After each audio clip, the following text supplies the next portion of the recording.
Welcome to Quick Tips with MIE Solutions. I'm Ray Anderson, and today we're going to discuss the fifth rule of implementation, developing a training plan for your employees. When it comes to training employees on the new system, you may wonder how much training is required for a successful implementation. Granted, the best applications are intuitive and easy to use, but proper training goes beyond the basic software.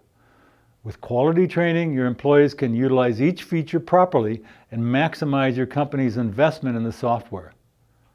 There are different types of training that you and your team can take advantage of during the implementation process.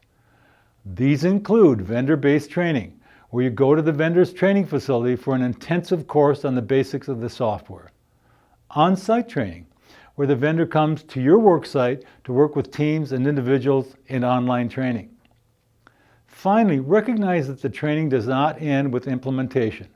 Include a future on-site instructor in your training plan, which will enable both new and existing employees to use the system much more effectively.